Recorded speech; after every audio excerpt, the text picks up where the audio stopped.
Pilgrim's Progress by John Bunyan, Part 2, Stage 2.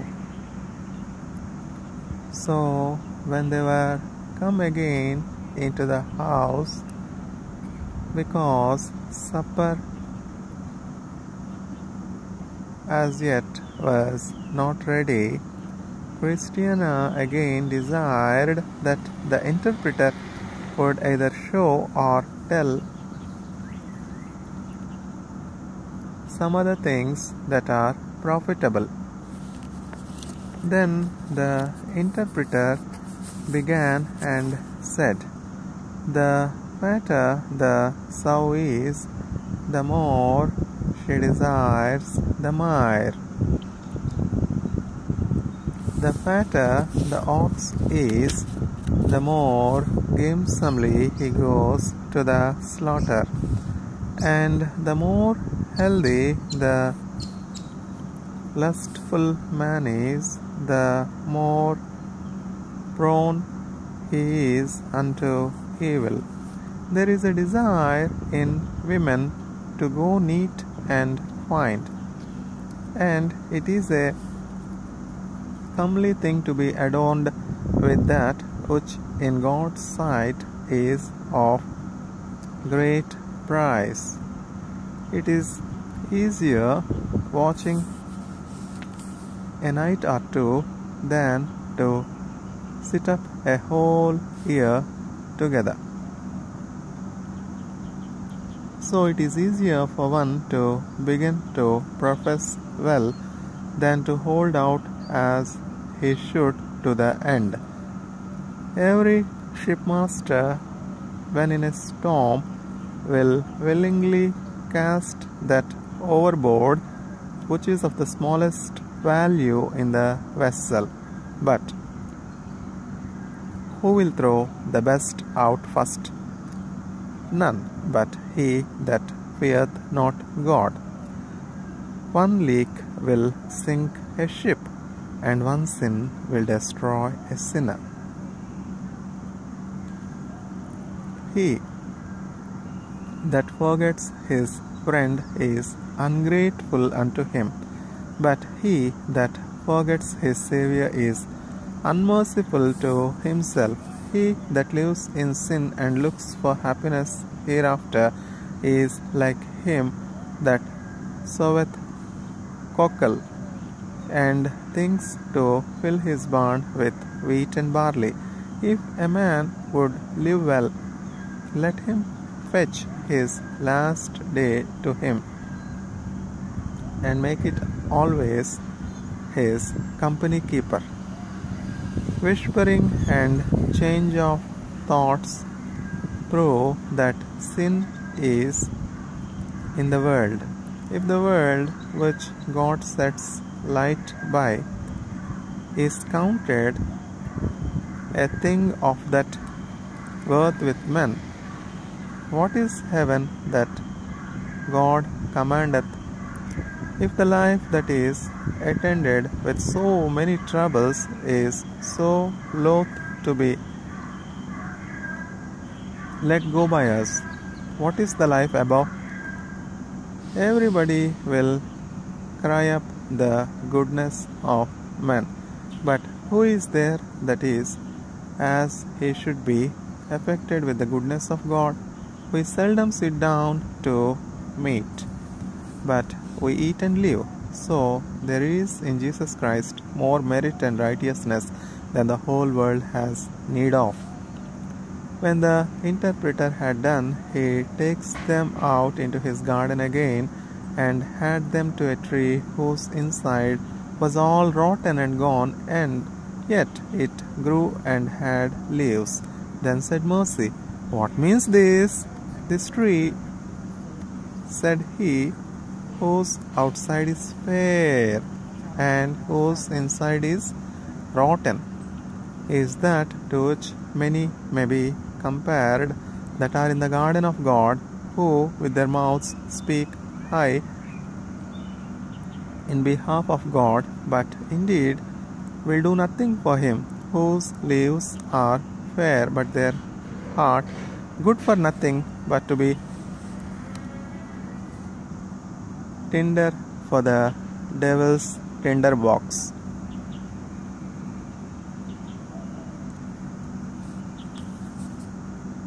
Now supper was ready, the table spread, and all things set on the board. So they sat down and did eat. When one had given thanks, and the interpreter did usually entertain those that lodged with him with music at meals, so the minstrels played. There was also one that did sing, and a very fine voice he had. His song was this: "The Lord is only my support, and he that doth me feed. How can I then want anything whereof I stand in need?" When the song and music were ended, the interpreter asked Christiana what it was that at first did move her thus to betake herself to a pilgrim's life. Christiana answered, "First, the loss of my husband came into my mind, at which I was heartily grieved, but all that was but natural affection. Then after that came the troubles and pilgrimage of my husband into my mind, and also how like a child I had carried it to him as to that. So guilt took hold of my mind and would have drawn me into the pond, but that opportunely I had a dream of the well-being of my husband, and a letter sent me by the king of that country where my husband dwells, to come to him. The dream and the letter together so wrought upon my mind that they forced me to do this, this way." Interpreter: But met you with no opposition before you set out of doors? Christiana: Yes, a neighbor of mine, one Mrs. Timoras. She was akin to him that would have persuaded my husband to go back for fear of the lions. She also befooled me for, as she called it, my intended desperate adventure. She also urged what she could do. She also urged what she could to dishearten me from it, the hardships and troubles that my husband met with in the way. But all this I got over pretty well. But a dream that I had of two ill-looking ones that I thought did plot how to make me miscarry in my journey, that hath troubled me much. Yeah, it still runs in my mind and makes me afraid of everyone that I meet, lest they should meet me to do me a mischief and to turn me out of my way. Yeah, I may tell my Lord, though I would not have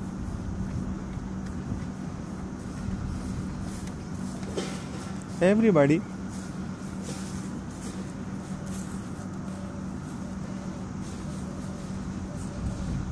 know of it, that between this and the gate by which we got into the way, we were both so sorely assaulted that we were made to cry out, "Murder!" And the two that made this assault upon us were like the two that I saw in my dream. Then said the interpreter, "Thy beginning is good, thy later end shall greatly increase." So he addressed himself to Mercy and said unto her, "And what moved thee to come hither, sweetheart?" Mercy: Then Mercy blushed and trembled, and for a while continued silent. Interpreter: Then said he, "Be not afraid, only believe and speak thy mind." Mercy: So she began and said, "Truly, sir, my want of experience is that which makes me covet to be in silence, and that also that fills me with fears of coming short at last. I cannot tell of visions and dreams as my friend Christiana can, nor know I what it is to mount for my refusing the counsel of those that were good relations." Interpreter: What was it then, dear heart, that hath prevailed with thee to do as thou hast done? Mercy. Why, when our friend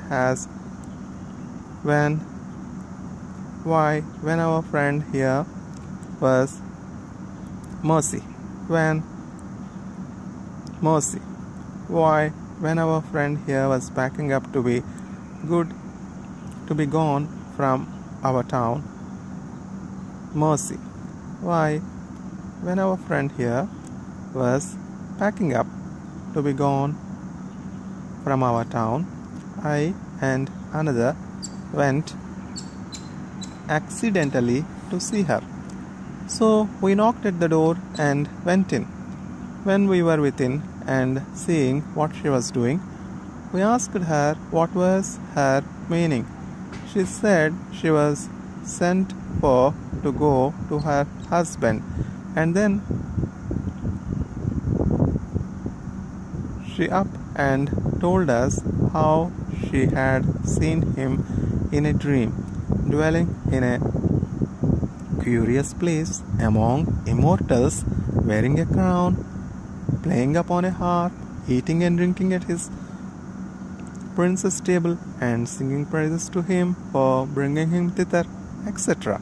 Now methought, while she was telling these things unto us, my heart burned within me, and I said in my heart, if this be true, I will leave my father and my mother and the land of my nativity, and will, if I may, go along with Christiana. So I asked her further of the truth of these things, and if she would let me go with her.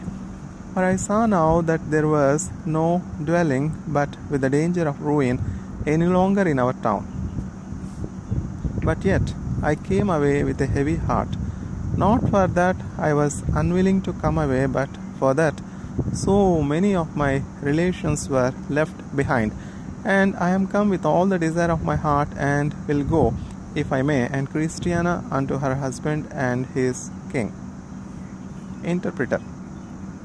Thy setting out is good, for thou hast given credit to the truth.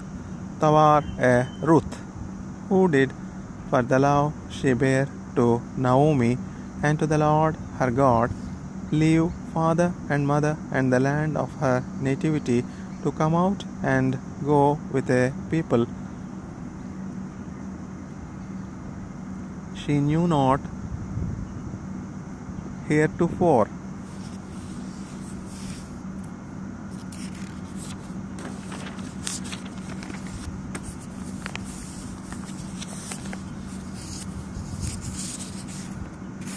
The Lord recompense thy work, and a full reward will be given thee of the Lord God of Israel, under whose wings thou art come to trust. Ruth 2:11-12. Now supper was ended, and preparation was made for bed, and women were laid singly alone, and the boys by themselves. Now when Mercy was in bed, she could not sleep for joy, for that now her doubts of missing at last were removed further from her than ever they were before. So she lay blessing and praising God, who had such favor for her. In the morning they arose with the sun, and prepared themselves for their departure. But the interpreter would have them tarry a while. For, said he, you must orderly go from hence. Then said he to the damsel that first opened unto them, take them and have them into the garden to the bath, and there wash them and make them clean from the soil which they had gathered by traveling. Then Innocent the damsel took them and led them into the garden and brought them to the bath. So she told them that there they must wash and be clean, for so her master would have the woman to do that called at his house as they were going on pilgrimage. Then they went in and washed, yea, they and the boys and all, and they came out of that bath, not only sweet and clean, but also much enlivened and strengthened in their joints. So when they come in, they looked fairer a deal than when they went out to the washing. When they were returned out of the garden from the bath, the interpreter took them and looked upon them and said unto them, Fair as the moon. Then he called for the seal wherewith they used to be sealed that were washed in his bath. So the seal was brought, and he set his mark upon them, that they might be known in the places whither they were yet to go. Now the seal was the contents and some of the Passover which the children of Israel did eat. Exodus 13:8-10. When they came out of the land of Egypt, and the mark was set between their eyes, this seal greatly added to their beauty, for it was an ornament to their faces.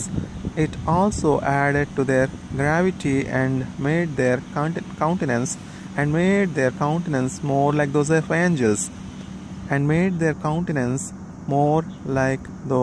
of angels, Then said the interpreter again to the damsel that waited upon these women, Go into the vestry and fetch out garments for these people. So she went and fetched out white raiment and laid it down before him. So he commanded them to put it on. It was fine linen, white and clean. When the women were thus adorned, they seemed to be a terror one to the other, for that they could not see that glory each one had in herself, which they could see in each other. Now therefore they began to esteem each other better than themselves. For you are fairer than I am, said one, and you are more comely than I am, said another. The children also stood amazed to see into what fashion they were brought. Pilgrim's Progress by John Bunyan, Part 2, the Stage 3. The interpreter then called for a manservant of his, one great heart, and bid him take a sword and helmet and shield. And take these, my daughters, said he, conduct them to the house called Beautiful, at which place they will rest next.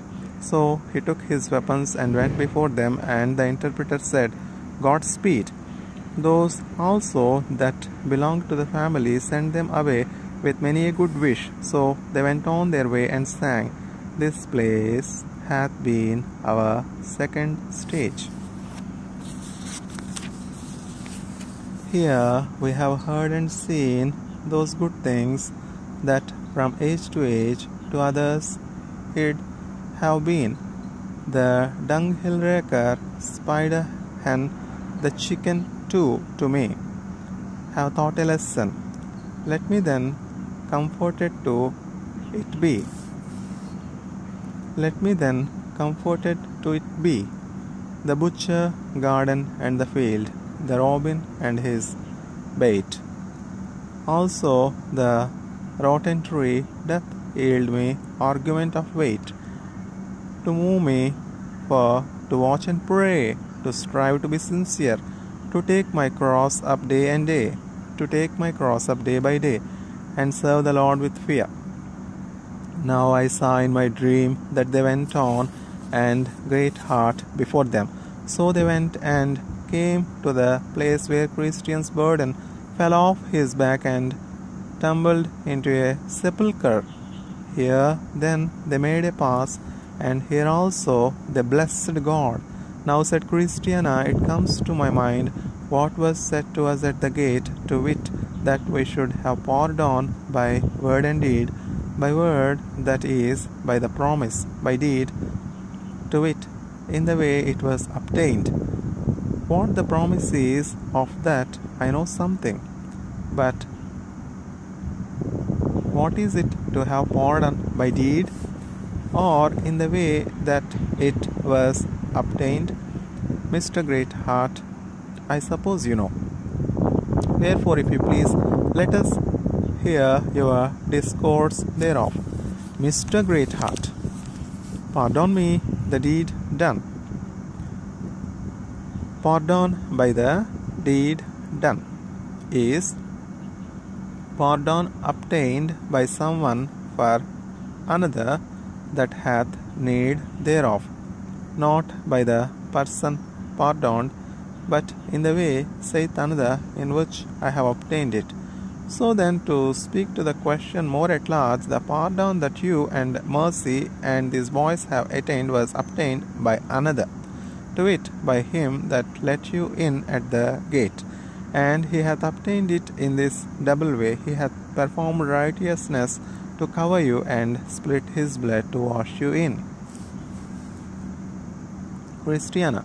But if he parts with his righteousness to us, what will he have for himself, Mr. Greatheart? He has more righteousness than you have need of, or than he needeth himself. Christiana.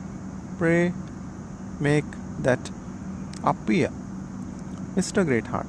With all my heart, but first I must premise that he of whom we are now about to speak is one that has not his fellow. He has two natures in one person, plain to be distinguished, impossible to be divided. Unto each of these natures a righteousness belongeth, and each righteousness is essential to that nature, so that one may as easily cause that nature to be extinct as to separate its justice or righteousness for it. Of these righteousnesses, therefore, we are not made partakers, so as that they or any of them should be put upon us, that we might be made just and live thereby. Besides this, there is a righteousness which this person has, as these two natures are joined in one. And this is not the righteousness of the Godhead as distinguished from the manhood, nor the righteousness of the manhood as distinguished from the Godhead, but a righteousness which standeth in the union of both natures, and may properly be called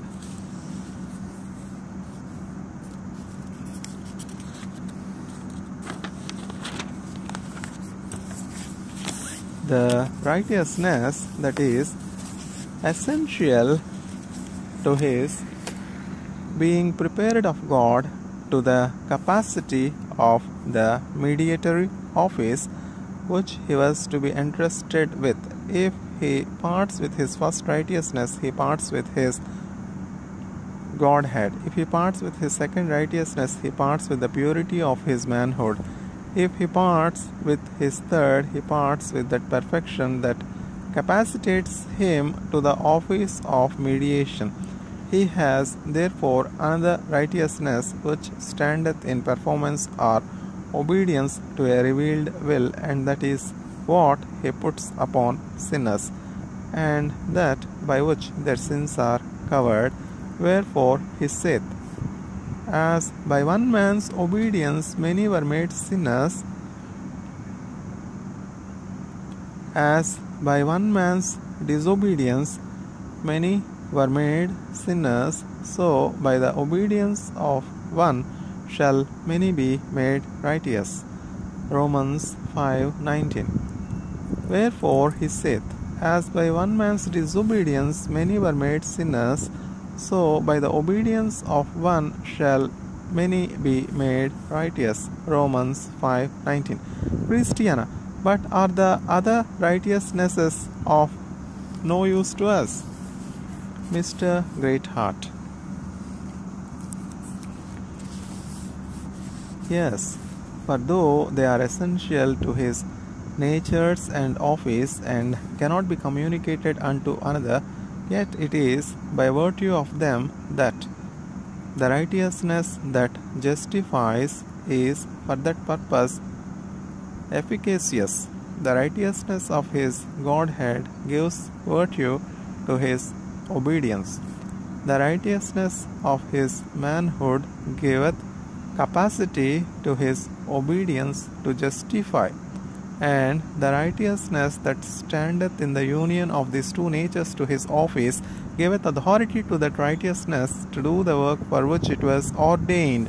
So then, here is a righteousness that Christ as God has no need of, for he is God without it. Here is a righteousness that Christ as man has no need of to make him so, for he is perfect man without it. Again, here is a righteousness that Christ as God-man has no need of, for he is perfectly so without it. Here then is a righteousness that Christ as God and as God-man has no need of with reference to himself, and therefore he can spare it, a justifying righteousness that he for himself wanteth not, and therefore giveth it away. Hence it is called the gift of righteousness. This righteousness, since Christ Jesus the Lord has made himself under the law, must be given away. For the law doth not only bind him that is under it to do justly, but to use charity. Romans 5:17. Wherefore he must, or ought by the law, if he hath two coats, to give one to him that hath none. Now our Lord indeed hath two coats, one for himself and one to spare. Wherefore he freely bestows one upon those that have none. And thus Christian and Mercy and the rest of you that are here, doth your pardon come by deed or by the work of another man? Your Lord Christ is he that worked, and hath given away what he wrought for to the next poor beggar he meets.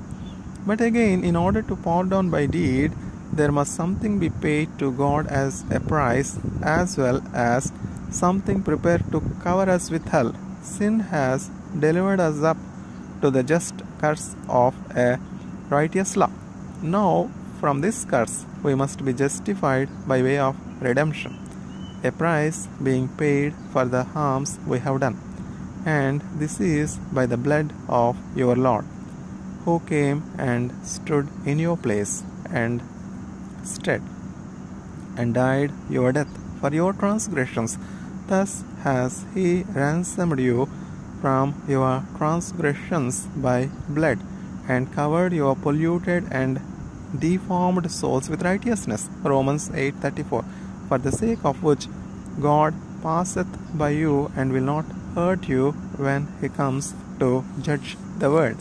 Galatians 3:13. Christiana, this is brave. Now I see that there was something to be learned by our being pardoned by word and deed. Good Mercy, let us labor to keep this in mind. And my children, do you remember it also?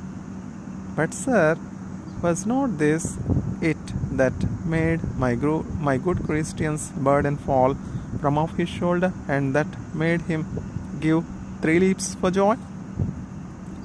Mr. Greatheart, yes, it was the belief of this that cut those strings that could not be cut by other means, and it was to give him a proof of the virtue of this that he was suffered to carry his burden to the cross. Christiana, I thought so, for though my heart was lightsome and joyous before, yet it is 10 times more lightsome and joyous now, and I am persuaded by what I have felt, though I have felt but little as yet, that if the most burdened man in the world was here, and did see and believe as I now do, it would make his heart the more merry and blithe. Mr. Goodheart, there is not only comfort and the ease of a burden brought to us by the sight and consideration of this, but an endeared affection begot in us by it. For who can, if he doth but once, think that pardon comes not only by promise but be effected with the way and means of his redemption, and so with the man that hath wrought it for him, Christiana. True, methinks it makes my heart bleed to think that he should bleed for me.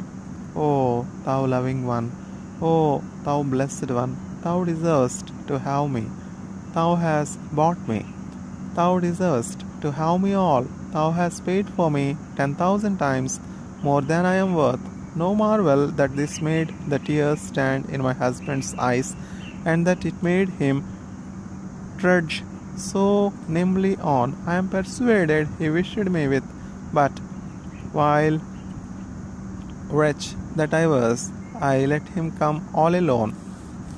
O mercy that thy father and mother were here, yea, and Mrs. Timoris also. Nay, I wish now with all my heart that here was Madame Wanton too. Surely, surely their hearts would be affected, nor could the fear of the one, nor the powerful lusts of the other prevail with them to go home again and to refuse to become good pilgrims.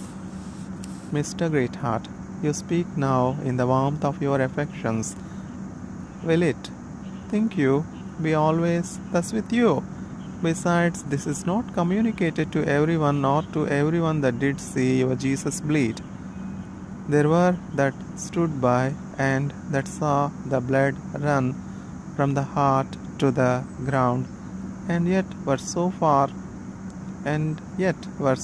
off this, that instead of lamenting, they laughed at him, and instead of becoming his disciples, did harden their hearts against him, so that all that you have, my daughters, you have by peculiar impression made by a divine contemplating upon what I have spoken to you. Remember that it was told you that the hen, by her common call, gives no meat to her chickens. This you have therefore by a special grace. Now I saw in my dream that they were on until they were come to the place that simple and sloth and presumption lay and slept in when Christian went by on pilgrimage. And behold, they were hanged up in irons a little way off on the other side. Mercy. Then said Mercy to him that was their guide and conductor, what are these three men, and for what are they hanged there? Mr. Greatheart, these three men were men of very bad qualities. They had no mind to be pilgrims themselves, and whomsoever they could, they hindered. They were sloth and folly themselves, and whomsoever they could persuade, they made so too, and withal taught them to presume that they should do well at last. They were asleep when Christian went by, and now you go by, they are hanged. Mercy. But could they persuade any to be of their opinion? Mr. Greatheart. Yes, they turned several out of the way. There was slow pace that they persuaded to do as they. They also prevailed with one short wind, with one no heart, with one linger after lust, and with one sleepy head, and with a young woman, her name was Dull, to turn out of the way and become as they. Besides, they brought up an ill report of your Lord, persuading others that he was a hard taskmaster. They also brought up an evil report of the good land, saying it was not half so good as some pretended it was. They also began to vilify his servants, and to count the best of them meddlesome, troublesome busybodies. Further,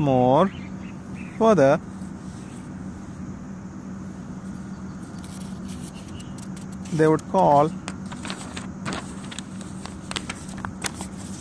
the bread of God husks, the comforts of his children fancies, the travel and labor of pilgrims things to no purpose. Christiana, nay, said Christiana, if they were such, they shall never be bewailed by me. They have but what they deserve, and I think it is well that they stand so near the highway that others may see and take warning. But had it not been well if their crimes have been engraven in some plate of iron or brass, and left here where they did their mischiefs for a caution to other bad men? Mr. Greatheart, so it is, as you may well perceive, if you will go a little to the wall. Mercy, no, let them hang, and their names rot, and their cries live forever against them. I think it is a high favour that they were hanged before we came hither. Who knows else what they might have done to such poor women as we are? Then she turned it into a song, saying, Now then, you three hang there, and be a sign to all that shall against the truth combine, and let him that comes after fear this end. If unto pilgrims he is not a friend, and thou, my soul, of all such men beware, that unto holiness opposers are. Thus they went on till they came to the foot of the hill Difficulty, where again the good Mr. Greatheart took an occasion to tell them what happened there when Christian himself went by. So he had them first to the spring. Lo, saith he, this is the spring that Christian drank of before he went up this hill, and then it was clear and good, but now it is dirty with the feet of some that are not desirous that pilgrims here should quench their thirst. A.H.K.L. 34, 18 and 19. Thereat Mercy said, And why so envious through? But said their guide, It will do, if taken up and put into a vessel that is sweet and good, but then the dirt will sink to the bottom and the water come out by itself more clear. Thus, therefore, Christiana and her companions were compelled to do.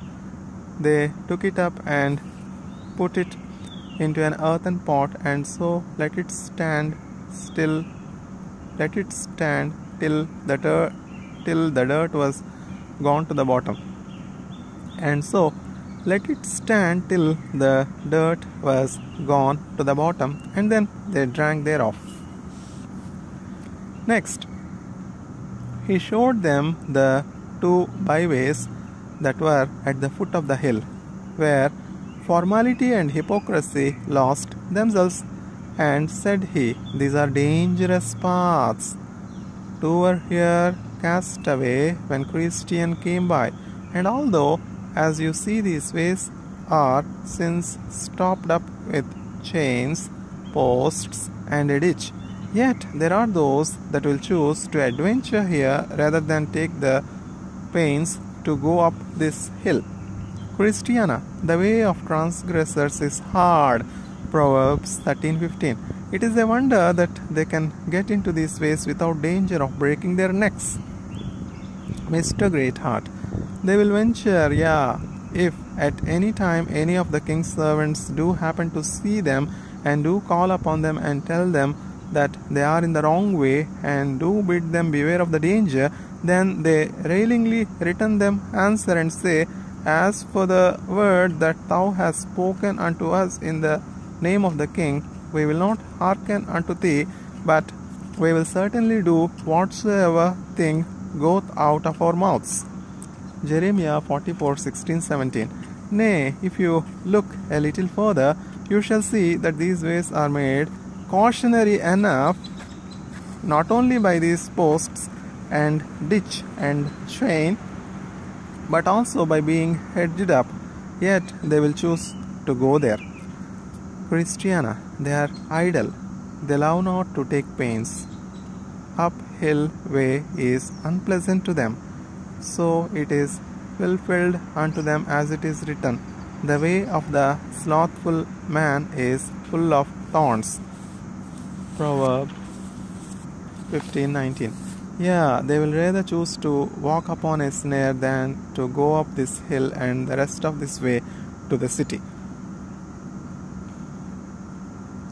Then they set forward and began to go up the hill, and up the hill they went. But before they got to the top, Christiana began to pant and said, I dare say this is a breathing hill. No marvel if they that love their ease more than their souls choose to themselves a smoother way. Then said Mercy, I must sit down. Also the least of the children began to cry, Come, come, said Greatheart, sit not down here, for a little above is the prince's arbor. Then he took the little boy by the hand and led him up there too. When they were come to the arbor, they were very willing to sit down, for they were all in a pelting heat. Then said Mercy, How sweet is rest to them that labor. Matthew 11:28. And how good is the Prince of Pilgrims to provide such resting places for them. Of this arbor I have heard much. Of this arbor I have heard much, but I never saw it before.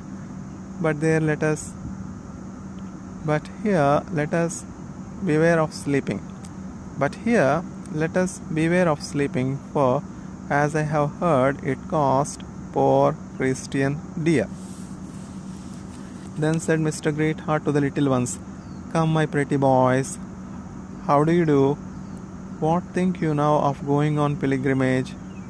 Sir, said the least, I was almost beat out of heart, but I thank you for lending me a hand at my need. And I remember now what my mother hath told me, namely, that the way to heaven is a ladder, and the way to hell is as down a hill. But I had rather go up the ladder to life than down the hill to death. Then said Mercy, But the proverb is, to go down the hill is easy. But James said, for that was his name, the day is coming when, in my opinion, when going down the hill will be the hardest of all. It is a good boy, said his master. Thou hast given her a right answer. Then Mercy smiled, but the little boy did blush. Christiana, come, said Christiana, will you eat a bit to sweeten your mouths while you sit here to rest your legs? For I have here a piece of pomegranate which Mr. Interpreter put into my hand just when I came out of his door. He gave me also a piece of a honeycomb. And a little bottle of spirits. I thought he gave you something, said Mercy, because he called you aside. Yes, so he did, said the other. But, said Christiana, it shall be still as I said it should, when at first we came from home. Thou shalt be a sharer in all the good that I have, because thou so willingly didst become my companion. Then she gave to them, and they did eat, both Mercy and the boys. And said Christiana to Mr. Greatheart, Sir, will you do as we? But he answered, You are going on pilgrimage, and presently I shall return. Much good may what you have do you. At home I eat the same every day. Pilgrim's Progress, Part 2, the fourth stage. Now when they had eaten and drank and had chatted a little longer, their guide said to them, "The day wears away. If you think good, let us prepare to be going." So they got up to go, and the little boys went before. But Christiana forgot to take her bottle of spirits with her, so she sent her little boy back to fetch it. Then said Mercy, "I think this is a losing place." Here Christian lost his role, and here Christiana left her bottle behind her, and here Christiana left her bottle behind her. "Sir, what is the cause of this?" So their guide made answer. And said, "The cause is sleep or forgetfulness. Some sleep when they should keep awake."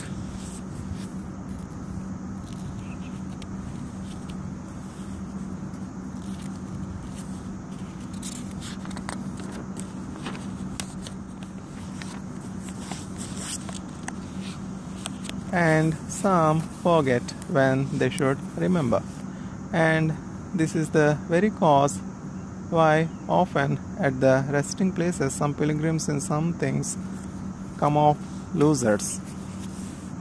Pilgrims should watch and remember what they have already received under their greatest enjoyments, but for want of doing so, sometimes their rejoicing ends in tears and their sunshine in a cloud. Witness the story of Christian at this place. When they were come to the place where Mistrust and Timotheus met Christian to persuade him to go back for fear of the lions, they perceived as it were a stage, and before it, towards the road, a broad plate with a copy of verses written thereon, and underneath the reason of raising up that stage in that place rendered. The verses were, "Let him that sees this stage take heed unto his heart and tongue, lest if he do not hear his speed, lest if he do not hear his speed, as some have long agone." The words underneath the verses were, "The stage was built to punish those upon who through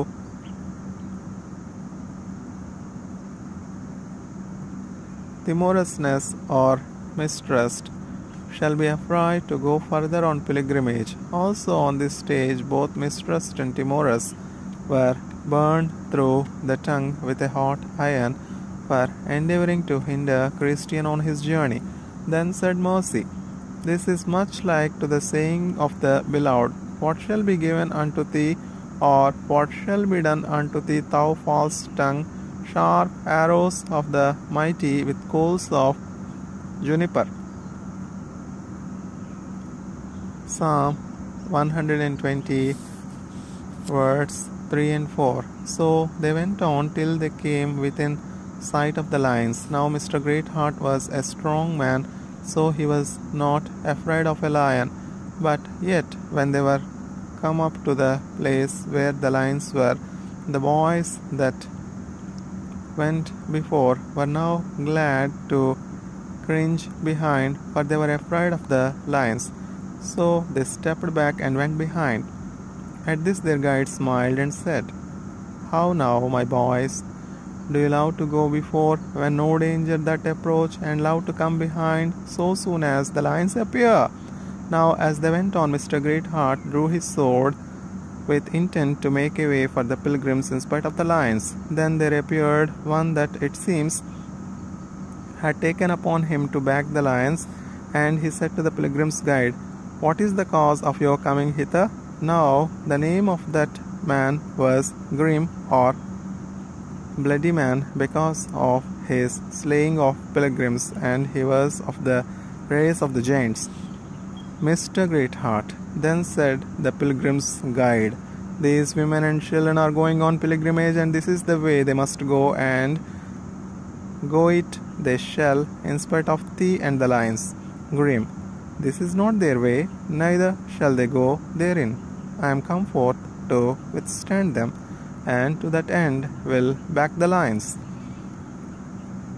Now, to say the truth, by reason of the fierceness of the lions and of the grim carriage of him that did back them, this way had of late lain much unoccupied and was almost grown over with grass. Christiana. Then said Christiana, though these highways have been unoccupied heretofore, and though the travellers have been made in times past to walk through by paths, it must not be so. Now I am risen, a mother in Israel. Judges 5:6-7. Grim. Then he swore by the lions that it should, and therefore bid them turn aside, for they should not have passage there. But Greatheart, their guide, made first his approach unto Grim, and laid so heavily on him with his sword that he forced him to retreat. Grim. Then said he that attempted to back the lions, will you slay me upon mine own ground? Mr. Greatheart, it is the king's highway that we are in, and in this way it is that thou hast placed the lions. But these women and these children, though weak, shall hold on their way in spite of thy lions. And with that he gave him again a downright blow, and brought him upon his knees.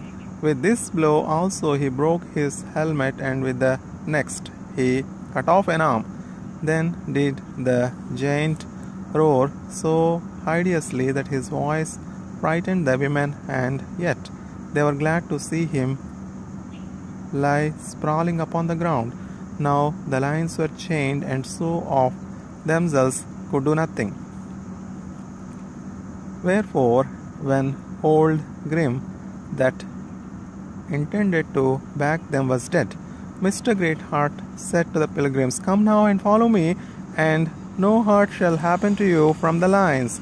They therefore went on, but the women trembled as they passed by them. The boys also looked as if they would die, but they all got by without further hurt. Now when they were within sight of the porter's lodge, they soon came up unto it, but they made the more haste after this to go thither, because it is dangerous travelling there in the night. So when they were come to the gate, the guide knocked, and the porter cried, who is there? But as soon as the guide had said, it is I, he knew his voice, and came down, for the guide had often before that come thither as a conductor of pilgrims. When he was come down, he opened the gate, and seeing the guide standing just before it, for he saw not the women, for they were behind him, he said unto him, how now, Mr. Greatheart, what is your business here so late at night? I have brought, said he, some pilgrims hither, where, by my Lord's commandment, they must lodge. I had been here some time ago, had I not been opposed by the giant that did use to back the lions. But I, after a long and tedious combat with him, have cut him off, and have brought the pilgrims hither in safety. The porter. Will you not go in and stay till morning? Mr. Greatheart. No, I will return to my lord tonight. Christiana. Oh, sir, I know not how to be willing you should leave us in our pilgrimage. You have been so faithful and loving to us. You have fought so stoutly for us. You have been so hearty in counseling of us, and I shall never forget your favor towards us. Mercy. Then said Mercy, oh, that we might have thy company to our journey's end. How can such poor women as we hold out in a way so full of troubles as this way is, without a friend and defender? James. Then said James, the youngest of the boys, pray, sir, be persuaded to go with us and help us, because we are so weak, and the way so dangerous as it is. Mr. Greatheart, I am at my Lord's commandment. if he shall allot me to be your guide quite through, I will willingly wait upon you. But here you failed at first, for when he bid me come thus far with you, then you should have begged me of him to have gone quite through with you, and he would have granted your request. However, at present I must withdraw, and so, good Christiana, mercy, and my brave children, adore. Then the porter, Mr. Watchful, asked Christiana of her country and of her kindred, and she said, I came from the city of destruction. I am a widow woman, and my husband is dead. His name was Christian, the Pilgrim. How? Said the porter. Was he your husband? Yes, said she, and these are his children, and this, pointing to Mercy, is one of my town's women.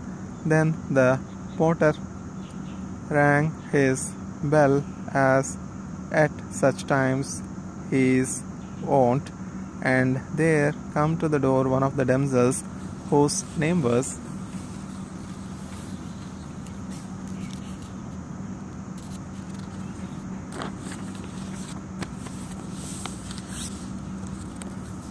Humble Mind.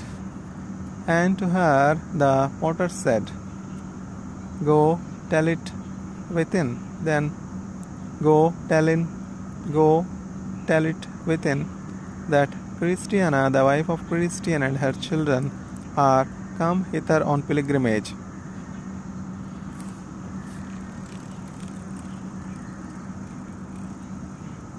She went in therefore and told it. But oh, what noise for gladness was there within when the damsel did but drop that out of her mouth. So they came with haste to the porter, for Christiana stood still at the door. Then some of the most grave said unto her, Come in, Christiana, come in, thou wife of that good man, come in, thou blessed woman, come in with all that are with thee. So she went in, and they followed her, that were her children and companions. Now when they were gone in, they were had into a large room, where they were bidden to sit down, and they sat down, and the chief of the house were called to see and welcome the guests. Then they came in, and understanding who they were, did salute each other with a kiss, and said, Welcome, ye vessels of the grace of God, welcome to us, your friends. Now, because it was somewhat late, and because the pilgrims were weary with their journey, and also made faint with the sight of the fight and of the terrible lions, they desired as soon as might be to prepare to go to rest. Nay, said those of the family, refresh yourselves first with a morsel of meat, for they had prepared for them a lamb with the accustomed sauce belonging thereto. Exodus 12:21, John 1:29. For the porter had heard before of their coming, and had told it to them within. So when they had supped and ended their prayer with a psalm, they desired they might go to rest. But let us, said Christiana, if we may be so bold as to choose, be in that chamber that was my husband's when he was here. So they had them up thither, and they all lay in a room. When they were at rest, Christian and Mercy entered into a discourse about things that were convenient. Christiana, little did I think once, when my husband went on pilgrimage, that I should ever have followed him. Mercy, and you as little thought of laying in his bed and in his chamber to rest as you do now. Christiana, and much less did I ever think of seeing his face with comfort, and of worshipping the Lord the King with him, and yet now I believe I shall. Mercy, hark, don't you hear a noise? Christiana, yes, it is, as I believe, a noise of music for joy that we are here. Mercy, wonderful, music in the house, music in the heart, and music also in heaven for joy that we are here. Thus they talked a while, and then betook themselves to sleep. So in the morning, when they were awake, Christiana said to Mercy, What was the matter that you did laugh in your sleep tonight? I suppose you were in a dream. Mercy. So I was, and a sweet dream it was. But are you sure I laughed? Christiana. Yes.